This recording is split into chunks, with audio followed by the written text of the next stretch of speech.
The night my parents told me you're not invited, I was already standing in the parking lot outside the restaurant, holding a gift box that cost me 3 years of my life. I didn't crash their anniversary, I didn't beg to be let in. I just watched through the glass as my mom laughed with guests and my dad raised a champagne glass to celebrate 40 years of marriage, like I wasn't part of that story.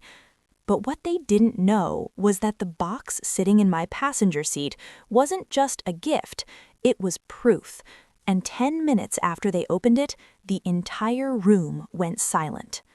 Before I tell you what was inside that box, let me ask you something. Have you ever been treated like a stranger by the very people who gave you your last name? Like no matter what you achieved, you were still the disappointment in the family group chat. If you've ever felt invisible at your own dinner table, stay with me. Because this isn't just about revenge, it's about what happens when the quiet kid in the corner finally stops trying to be chosen. I'm the oldest daughter, which in my house meant I was the built-in babysitter, the backup plan, the be responsible speech every other week. My younger brother Jake was the golden child, star athlete, straight A's. My parents used to introduce him like he was a walking trophy. Me, I was the creative one. That's what they called you when they didn't expect much. I loved design. I built websites in high school, I freelanced in college, I paid my own tuition after my dad told me, "We're investing in Jake's future. You'll figure yours out." That sentence sticks with you. You'll figure yours out. Translation, you're on your own. Fast forward 12 years. Jake dropped out of college after 2 semesters, blew through the money, started 3 business ideas that never made it past Instagram logos. Meanwhile, I built an actual company, quietly. No announcements, no family applause, just long nights, ramen noodles, and learning from every mistake. By 30, I had a digital marketing agency with 12 employees and contracts with brands my parents couldn't even pronounce. I bought my own condo, paid off my student loans, never asked them for a dime. But here's the thing about being the overlooked kid. Even when you win, a small part of you still wants them to notice. So when I heard about their 40th anniversary party, I thought maybe this was the moment. I wasn't expecting a speech, just an invite, something that said, "You belong here." Instead, I got a text from my mom 3 days before the event. "We're keeping it small, mostly close family and friends. We didn't invite you. Hope you understand." I read it 3 times. Close family. I guess blood doesn't count when you don't fit the narrative. I didn't reply, not right away.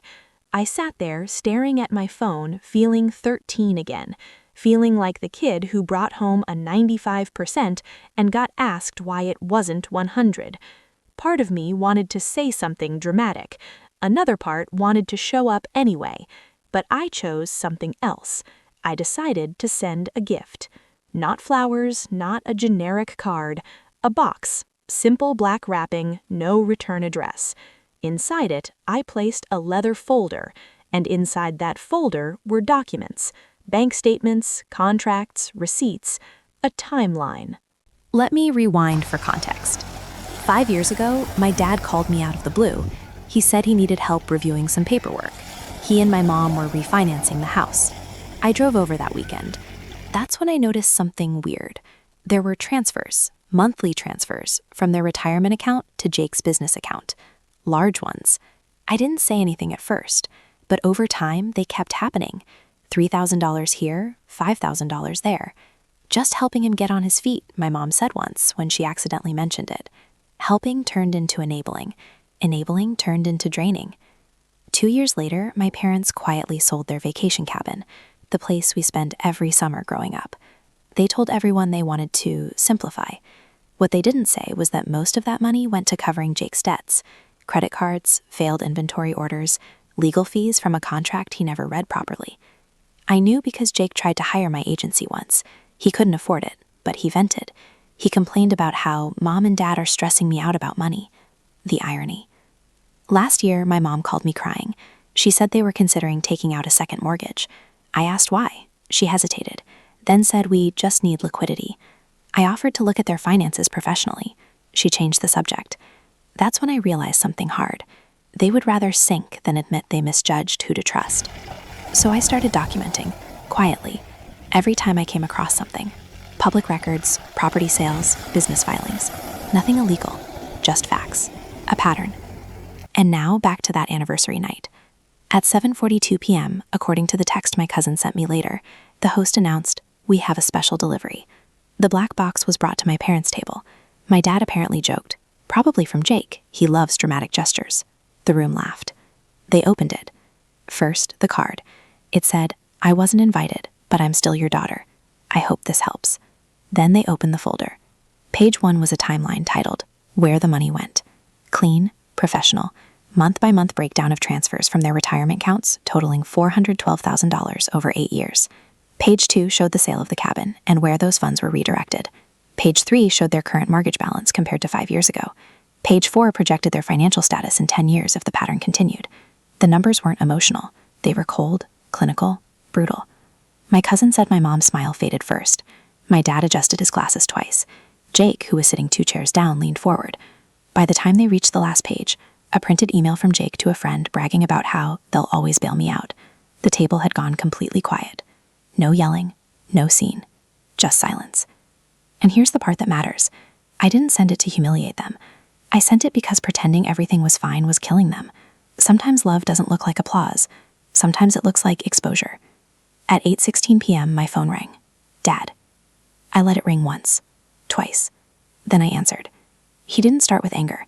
He started with, "Where did you get this?" I said, "From you, from public records, from the truth." There was a long pause. Then he asked, very quietly, "Why would you do this tonight?" I told him the truth. "Because you said I wasn't close family. I figured close family should at least know when you're about to lose your house." He didn't hang up. He didn't defend Jake. He just said, "Can you come here?" I drove back to the restaurant. Not to crash the party. The party was basically over anyway. Guests were leaving. Whispers in the air. My mom was sitting down, holding the folder like it weighed 50 pounds. Jake looked exposed. Smaller somehow. For the first time in my life, nobody introduced me as the creative one. Nobody compared me to my brother. My dad stood up when I walked in. Not out of obligation. Out of something like respect. "You did all this?" he asked. I nodded. We moved to a private room. No drama. Just numbers on a table. I explained the projections, the interest rates, the risk. I showed them how to restructure debt, how to protect what they had left. I even offered to help Jake build something real, if he was willing to be transparent. Here's the twist no one expects. Jake cried. Not performative tears, real ones. He admitted he felt pressure his whole life to stay the golden child, to never fail publicly. So he hid failures privately. And my parents? They admitted they kept funding him because they were scared of what it would mean if he wasn't exceptional. That night wasn't a revenge story. It was an intervention. But let's be real. There was still something poetic about the fact that the daughter who wasn't invited ended up being the only one who showed up with something that actually saved them. Over the next 6 months, things changed. Slowly. My parents downsized to a smaller home by choice, not crisis. They met with a financial advisor, one I recommended. Jake got a regular job for the first time in his life. Entry level, humbling, necessary. And me? I stopped chasing their approval. Because here's the lesson nobody teaches you. When people label you as the failure, sometimes it's because you're not playing the role they assigned you. I wasn't the golden child. I wasn't the risky investment. I was the long game. If you're watching this and you've been uninvited from rooms you deserve to be in, don't waste your energy begging for a seat. Build your own table. Stack your receipts. Keep your records. Not for revenge, but for clarity. My parents never said sorry in a dramatic movie scene way. But a month after the anniversary, my mom forwarded me a family group email about Thanksgiving and wrote, "Of course you're coming. You're essential." One word, essential. That meant more than any toast at a restaurant ever could. So yeah, they told me I wasn't invited. But when they opened that box, they didn't just see numbers. They saw the daughter they underestimated. And sometimes silence isn't defeat. Sometimes it's the moment people realize they've been wrong all along. If you've ever been the overlooked one, the underestimated one, the "you'll figure it out" kid, remember this. Success isn't loud. It's strategic. And the best response to being excluded isn't crashing the party. It's becoming the reason the room goes quiet.